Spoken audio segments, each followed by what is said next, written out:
میرا دل نہیں چاہتا تھا کہ میں اس کے ساتھ رہوں، پر میرا کوئی اور ٹھکانہ نہیں تھا۔ لیکن میں اس غلامی کی زندگی سے تنگ آنے لگی تھی۔ اور پھر ایسا ہوا کہ جب میری جیٹھانی کی ڈیلیوری کا ٹائم آیا تو اس کی حالت بہت خراب ہو گئی، اور پھر بچے سمیت میری جیٹھانی کا انتقال ہو گیا۔ اس کی جوان موت پر سب کو بہت دکھ تھا، مجھے بھی دکھ ہوا تھا۔ میری جیٹھانی کے انتقال کو ابھی کچھ دن ہی گزرے تھے کہ ایک دن میں نے اپنے جیٹ فیصل کو کسی سے فون پر باتیں کرتے ہوئے سنا۔ وہ بڑا ہنس ہنس کے کسی سے باتیں کر رہا تھا۔ مجھے یقین تھا کہ دوسری طرف کوئی لڑکی ہے، اور پھر ہر دوسرے دن ایسا ہونے لگا، وہ کسی نہ کسی سے فون پر باتیں کرتا رہتا۔ ایک دن میں نے افضل سے کہا کہ مجھے لگتا ہے کہ فیصل کا کسی لڑکی کے ساتھ چکر چل رہا ہے، تو افضل کہنے لگا تم ٹینشن نہ لو، یہ فیصل کی پرانی عادتیں ہیں، وہ دل پھینک آدمی ہے، اور اب بیوی نہیں رہی تو اس کے بعد اس نے دوسری شادی بھی تو کرنی ہے۔ میں نے جب یہ سنا تو سوچا کہ کاش میری شادی فیصل سے ہوئی ہوتی تو آج میں اس گھر کی رانی ہوتی۔ میں دل مسوس کر رہ گئی، اور پھر مجھے کچھ دن بعد یہ احساس ہونے لگا کہ میرا جیٹ مجھ میں بہت دلچسپی لے رہا ہے۔ میں کوئی نیا سوٹ پہنتی تو میری تعریف کرنے لگ جاتا، اور پھر ایک دن اس نے مجھے گفٹ لا کر دیا۔ میں نے کمرے میں جا کر جب دیکھا تو گولڈ کا ایک بے حد خوبصورت سیٹ تھا۔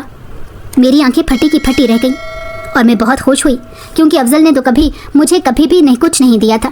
اور پھر ایسا ہونے لگا، ہر 5-6 دن بعد فیصل مجھے کوئی نہ کوئی تحفہ دینے لگ گیا تھا۔ مجھے اچھی طرح محسوس ہوتا تھا کہ اس کی نظر مجھ پر اچھی نہیں ہے۔ میں نے اس بات کا ذکر افضل سے کیا تو وہ کہنے لگا کہ ایک کام کرتے ہیں، فیصل کی اس گندی عادت کا فائدہ اٹھاتے ہیں۔ میں نے پوچھا کہ وہ کیسے اور کیا کرنا ہے، تو افضل کہنے لگا کہ میں تمہیں طلاق دے دیتا ہوں، تم میرے بھائی سے شادی کر لو اور کسی طرح اسے ساری جائیداد اپنے نام کروا لینا، اور اسے طلاق لے کے دوبارہ مجھ سے شادی کر لینا۔ یہ سن کر میرے ہوش اڑ گئے، اور میں افضل پر غصہ کرنے لگی کہ تمہارا دماغ تو ٹھیک ہے، میں تمہاری بیوی ہوں اور تم مجھے یہ کیا کہہ رہے ہو؟ تو وہ کہنے لگا کہ کیا تم چاہتی ہو کہ ساری زندگی ہم فیصل کے سامنے ہاتھ پھیلاتے رہیں اور بس یہ دیکھتے رہیں کہ وہ کب حکم کرے اور ہم کوئی کام کریں؟ سوچو آگے چل کے ہمارے بچے ہوں گے تو وہ بھی ایسی ہی غلامی کی زندگی گزاریں گے۔ اس سے اچھا ہے کہ ہم یہ چال چل لیں، سب کچھ ہمارے ہاتھ میں آ جائے گا تو ملک سے باہر شفٹ ہو جائیں گے۔ افضل کی ان باتوں نے مجھے بھی سوچنے پر مجبور کر دیا، اور میں نے حامی بھر لی۔ وہ جو کہہ رہا تھا میں وہی کروں گی، اور پھر میں نے اپنے جیٹ کو اپنے جال میں پھنسانے کی کوشش شروع کر دی۔ میں اس کے لیے طرح طرح کے کھانے بنانے لگ گئی، اور جب وہ گھر آنے کا ٹائم ہوتا تو میں خوب سج سنور کے اس کے سامنے جاتی۔ وہ میرے بنے کھانے بڑے پسند کرتا تھا، اور پھر میں نے اس کے سامنے رونا دھونا شروع کر دیا کہ افضل بالکل اچھا نہیں ہے، میرا بالکل خیال نہیں رکھتا، کاش میری شادی تم سے ہو جاتی۔ اور پھر وہی ہوا جو میں نے سوچا تھا۔ ایک دن میں رو رہی تھی اور اس سے یہی سب گلے شکوے کر رہی تھی، تو اس نے کہا کہ تم افضل سے طلاق لے لو اور مجھ سے شادی کر لو۔ میں نے کہا کہ ایسا کیسے ہو سکتا ہے، دنیا والے کیا کہیں گے؟ تو وہ کہنے لگا کہ مجھے دنیا کی نہیں صرف تمہاری پرواہ ہے، کیونکہ میں تم سے محبت کرنے لگا ہوں۔ میں نے موقع سے فائدہ اٹھاتے ہوئے اسے ہاں کہہ دی، اور جب رات کو افضل گھر آیا تو میں نے اسے یہ خوشخبری سنائی۔ وہ بڑا خوش ہوا، کہنے لگا کہ ٹھیک ہے، تم فیصل سے کہنا کہ وہ طلاق کے کاغذات بنوا لے، میں اس پر سائن کر دوں گا۔ میں نے فیصل سے یہ بات کی تو اس نے دوسرے دن ہی کاغذات تیار کروانے کا کہہ دیا، اور 2-3 دن میں کاغذات آ گئے تو اس نے مجھے تھما دیے اور کہا کہ افضل سے طلاق لے لو، اس کے بعد تمہاری عدت پوری ہو جائے گی تو میں تم سے شادی کر لوں گا۔ میں نے ایسا ہی کیا۔ افضل نے بڑی خوشی کے ساتھ ان کاغذات پر سائن کر دیے، اور پھر وہ اپنے بھائی کے کہنے پر ملک سے باہر چلا گیا۔ میں اسی گھر میں تھی، لیکن فیصل کے سامنے نہیں آتی تھی۔ جب میری عدت کے 4 ماہ پورے ہوئے تو فیصل نے مجھ سے نکاح کر لیا۔ عدت کے دوران وہ مجھ سے فون پر بات کرتا تھا اور میرے عشق میں پوری طرح ڈوب چکا تھا۔ فیصل سے نکاح کے بعد میں بڑی خوش تھی، اور میں نے سوچا کہ جب میں اس کی بیوی بن ہی گئی ہوں اور سارا کچھ فیصل کے نام ہے تو مجھے اسے طلاق لینے کی کیا ضرورت ہے۔ آئے دن ہم دونوں باہر گھومنے پھرنے جاتے، میں ڈھیر شاپنگ کرتی اور پیسے کو پانی کی طرح بہاتی تھی۔ جب میری فیصل سے شادی کو 1 مہینہ گزر گیا تو مجھے افضل کا فون آیا، اور وہ کہنے لگا کہ جلدی سے سارا کچھ اپنے نام کروا لو اور فیصل کو چھوڑ دو، اور پھر میں تمہیں یہاں بلوا لوں گا۔ میں نے اسے ٹال دیا اور یہ کہا کہ میں نے فیصل سے بات کی ہے، لیکن ابھی تک وہ ذہنی طور پر اس کام کے لیے تیار نہیں ہے، اس لیے مجھے تھوڑا ٹائم دو۔ میری شادی کو مزید 2 مہینے گزر گئے، کیونکہ میرا ارادہ نہیں تھا کہ میں فیصل کو چھوڑوں گی، اس لیے میں نے کوشش بھی نہیں کی۔ اور پھر ایک دن میری طبیعت خراب ہو گئی، فیصل نے ڈاکٹر کو گھر پر بلوا دیا۔ ڈاکٹر نے بتایا کہ میں امید سے ہوں۔ یہ سن کر میں بہت زیادہ خوش ہو گئی، کیونکہ میرا یہ خیال تھا کہ بچہ پیدا ہونے کے بعد تو میری جگہ اس گھر میں اور فیصل کی زندگی میں مضبوط ہو جائے گی، اور پھر افضل تو کچھ بھی کر نہیں سکے گا۔ لیکن میں نے یہ دیکھا کہ فیصل کچھ خاص خوش نہیں ہے۔ جب میں نے فیصل سے پوچھا کہ آپ خوش نہیں ہیں تو وہ کہنے لگا کہ میں تمہیں کھونا نہیں چاہتا، جب سے سارا کا انتقال ہوا ہے مجھے ڈر لگتا ہے۔ میں نے کہا ایسا کچھ نہیں ہوگا، اور پھر ہر دوسرے دن افضل کے فون آنے لگے. میں اسے روز ٹال دیتی اور پھر ایک دن اسے پتہ چل گیا کہ میں ماں بننے والی ہوں تو اس نے مجھے کہا کہ میں نے اسے دھوکہ دیا ہے. میں نے اس سے کہا کہ میں نے تمہیں کوئی دھوکہ نہیں دیا, جو میرے نصیب میں تھا وہ ہو گیا. اب تم اپنی زندگی میں خوش رہو اور مجھے میری زندگی میں خوش رہنے دو. اب میں کچھ نہیں کر سکتی کیونکہ اگر میں نے طلاق لی تو میرے بچے کا کیا ہوگا. افضل میری باتیں سن کر دکھی ہو گیا اور اس نے فون بند کر دیا. یہاں مجھے یہ تسلی ہو گئی کہ اب افضل دوبارہ مجھے تنگ نہیں کرے گا, لیکن میں نے نہیں سوچا تھا کہ میرے ساتھ جو ہونے والا تھا وہ کس قدر بھیانک ہوگا. ہوا کچھ یوں کہ جب مزید 3 مہینے گزرے تو افضل نے ایک لڑکی سے شادی کر لی اور وہ باہر ہی سیٹل ہو گیا. اور یہاں جب میری ڈیلیوری کا ٹائم نزدیک آیا تو مجھے ہاسپٹل میں داخل کر دیا گیا. آپریشن سے میری بیٹی پیدا ہوئی اور جب میں 1 ہفتے بعد ڈسچارج ہو کر گھر آئی تو میرے لیے ایک صدمہ گھر میں موجود تھا. فیصل نے دوسری شادی کر لی تھی. میں نے روتے ہوئے فیصل سے شکایت کی کہ اس نے مجھے یہ دھوکہ کیوں دیا. تو فیصل نے کہا کہ تم نے بھی تو افضل کے ساتھ مل کر مجھے دھوکہ دینے کے لیے ہی شادی کی تھی. وہ تو تم امید سے ہو گئی اس لیے تمہاری جان بچ گئی, ورنہ میں تمہیں زندہ زمین میں کاٹ دیتا. اور اب میں اپنی بیٹی کے صدقے تمہیں بخشتا ہوں. تم میری بیوی کی حیثیت سے اور میری بچی کی ماں کی حیثیت سے ہی اس گھر میں رہو گی, لیکن سارا کچھ میری نئی بیوی کے ہاتھ میں ہوگا. فیصل یہ کہہ کر کمرے سے چلا گیا اور میں اپنی بچی کو دیکھ کر رونے لگ گئی. مجھے سمجھ آ گئی تھی کہ میں نے جو افضل کا دل توڑا اور فیصل کو دھوکہ دینے کے لیے اس سے شادی کی تھی, اب مجھے ساری زندگی اس کی سزا کاٹنی تھی. کاش میں یہ لالچ نہ کرتی تو آج افضل کے ساتھ ہنسی خوشی زندگی گزار رہی ہوتی, لیکن میری ساری زندگی کی محرومیوں نے مجھے لالچی بنا دیا تھا اور اب کچھ نہیں ہو سکتا تھا. اب مجھے اپنی بیٹی کے لیے ہی زندگی گزارنی تھی.